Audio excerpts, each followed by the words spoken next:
وقال الذي آمن يا قوم إني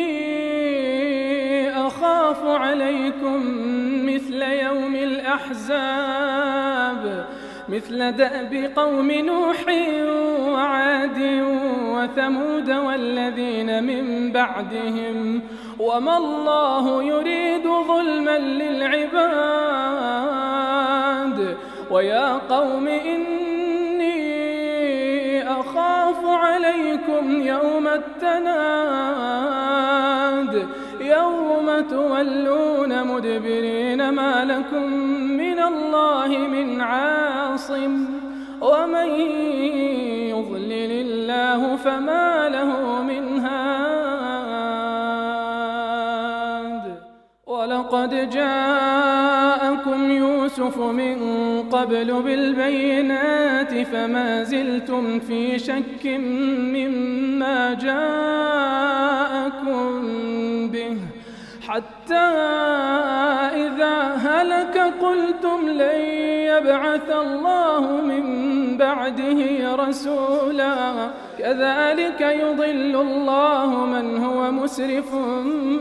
مرتاب الذين يجادلون في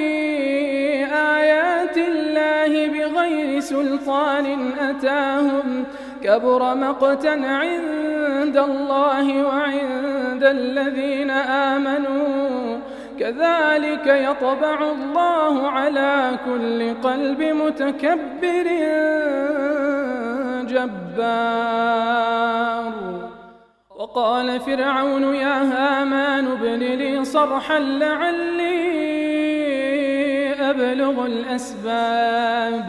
أسباب السماوات فأطلع إلى إله موسى وإني لأظنه كاذبا وكذلك زين لفرعون سوء عمله وصد عن السبيل وما كيد فرعون إلا في تباب وقال الذي آمن يا قوم اتبعون أهدكم سبيل الرشاد يا قوم إنما هذه الحياة الدنيا متاع وإن الآخرة هي دار القرار من عمل سيئة فلا يجزى إلا مثلها ومن عمل صالحا من ذكر أو أنثى وهو مؤمن فأولئك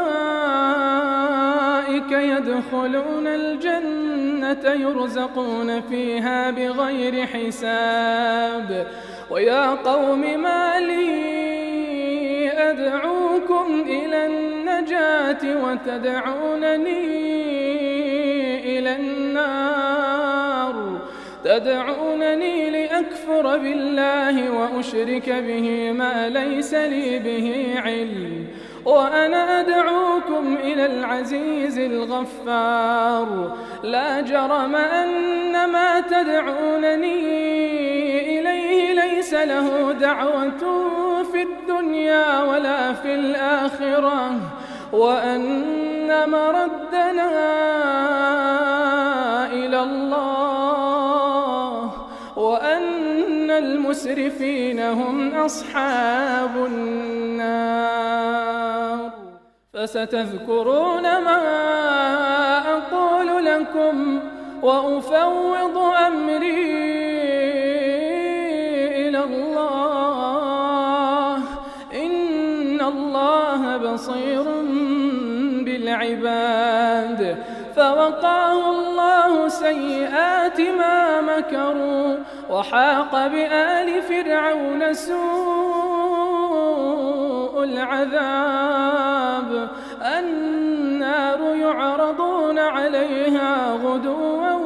وعشيا ويوم تقوم الساعة أدخلوا آل فرعون أشد العذاب وإذ يتحاجون في النار فيقول الضعفاء للذين استكبروا إنا كنا لكم تبعا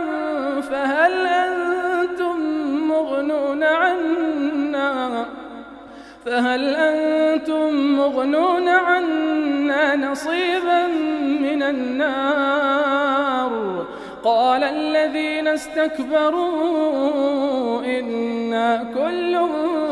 فيها إن الله قد حكم بين العباد.